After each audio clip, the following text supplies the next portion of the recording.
I'm here with Adam Bacall, Executive Vice President, who works at Creative Office Resources. I understand that Creative Office Resources is the largest Miller Knoll dealer in North America. What are the services your firm provides a tenant when they're going through the process? So it starts out, there's a whole team behind us. When my wife often jokes, that people who say, "Oh, you sell furniture," think I work at Macy's and they're sitting on couches and trying things out.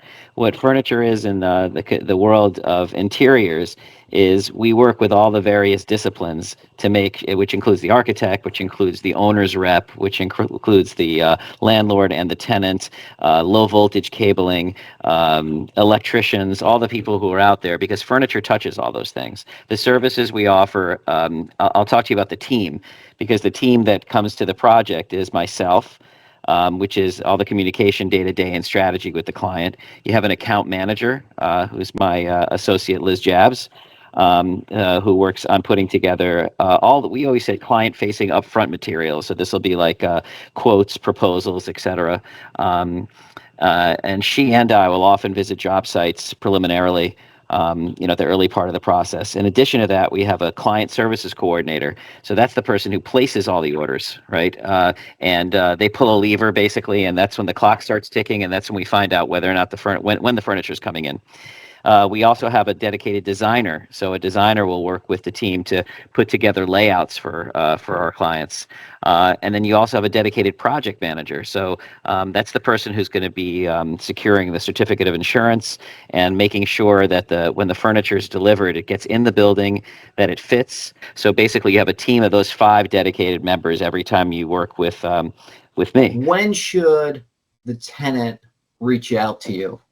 Everyone says early on in the process, and I want to explain why. So the first thing that I would recommend that a tenant get in their hands, if they work with me or they don't work with me, is an approved CAD plan.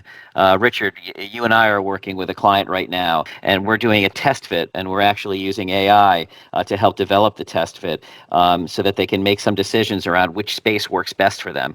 So I think getting to an approved floor plan, just a block plan, is the most important part of the process where I'm concerned. And that should happen early on. I would say if the broker and all the trusted advisors feel like the tenant is going to move forward with the lease and they're going to sign it at this space, they should be getting a furniture person involved right away. So typically it takes us about a week to get from the time a client approves a layout to the time that they've made the furniture decisions, around fabrics, finishes, technology, all those other things.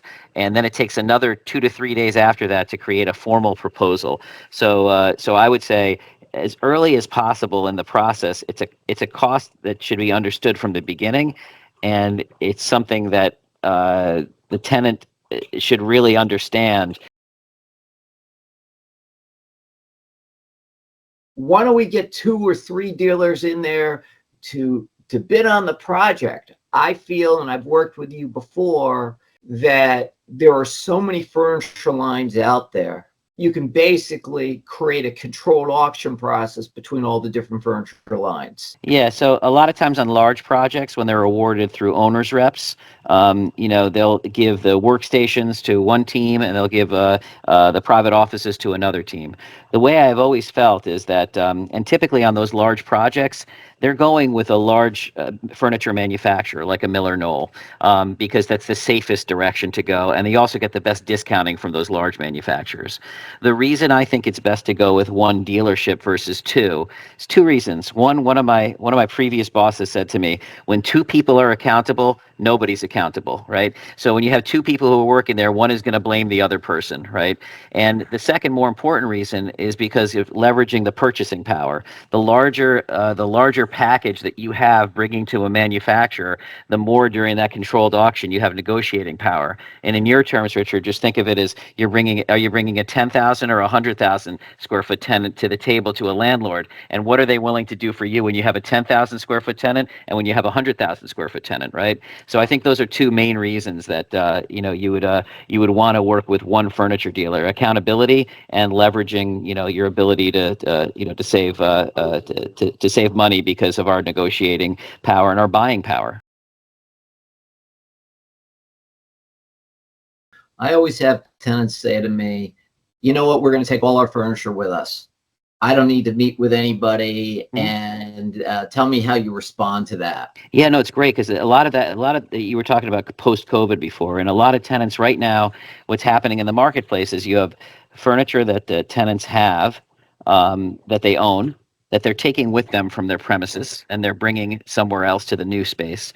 3 out of 4 spaces that you're showing tenants, and you can confirm this, have furniture in them already. So there's some furniture in them already. So you've got existing furniture, some furniture in them already, and then you've got new furniture that the tenant wants to purchase, right? Because it's never a perfect, from what I've seen, it's every company has a layout, a different layout for the type of business that they operate, right?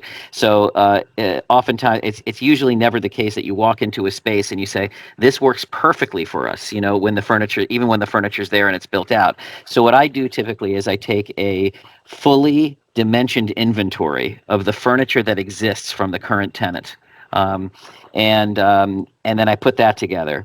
Then we look at the space, and we have the CAD plan from the architect for the building, with the furniture in it, and we look to see what's in there. So we have two, and we identify it in 2 colors: furniture that they're bringing with them, furniture that's there. Then our design firm lays it out, and we lay out an optimal kind of situation for the tenant.